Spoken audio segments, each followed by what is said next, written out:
வாழ்க வளமுடன். ஓம் ஸ்ரீ சாய்ராம். அனைத்தும் இறையே, அனைத்தும் இறைக்கு.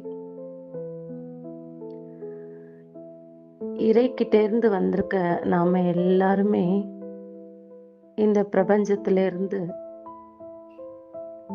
இந்த உலகத்துக்கு வந்து வாழ்ந்துட்டுருக்கோம்.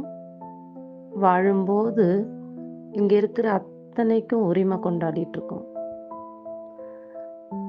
நம்ம இருக்கிற வீடு, அப்புறம் நம்மக்கிட்டேருந்து வந்த குழந்தைகள், நம்ம உறவுகள், அண்ணன் தங்கை, சுற்றத்தார், இவங்க எல்லார்ட்டையும் நம்ம வந்து பாண்டேஜ் வச்சுருக்கோம்.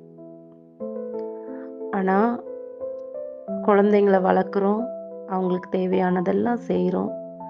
இதெல்லாம் வந்து நம்ம வந்து செஞ்சு முடிச்சுட்டு அவங்கள்ட்ட இருந்து திருப்பி எதிர்பார்க்கிறோம். குழந்தைகளை வளர்க்கறது, இந்த சமுதாயத்தில் வாழ்கிறது, இது எல்லாமே கடமையாக செய்யும்போது அந்த இடத்துல உரிமை வராது. ஆனால் நம்ம கடமையாக செய்கிறத விட்டுட்டு உரிமையை எதிர்பார்க்குறோம். நீ எனக்கு இது செய்யணும், நான் உனக்கு அதை செஞ்சுருக்கேன், அதனால் நீ திருப்பி எனக்கு செய்யணும் அப்படின்ட்டு அந்த இடத்துல உரிமை கொண்டாடுறோம். ஆனால் உண்மையாகவே நாம் உரிமை கொண்டாட வேண்டியது எங்கே அப்படின்னா இறைவனிடத்துல. அந்த இறை தான் தன்னை உணர்ந்து கொள்வதற்காக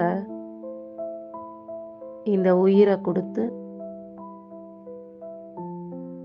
இந்த பிரபஞ்சத்திலிருந்து ஒன்றிலிருந்து ஒன்றாக மாறி மனிதனாக பிறப்பெடுத்திருக்கிறது. அப்போ இந்த மனிதனான ஒவ்வொருத்தருடைய உரிமை என்ன அப்படின்னா திருப்பி இறைவனை உணர்ந்து கொள்வது தான். இந்த உலகத்துல இந்த வெளிப்புற வாழ்க்கையில இருக்கிறதெல்லாம் விட்டுட்டு நம்முடைய உண்மையான உரிமையான இறைவனை அடைதலை நோக்கிய பயணம் நாம செய்யணும். இந்த மீதி அத்தனையுமே பார்த்தீங்கன்னா கடமையாகத்தான் கொள்ளணும்.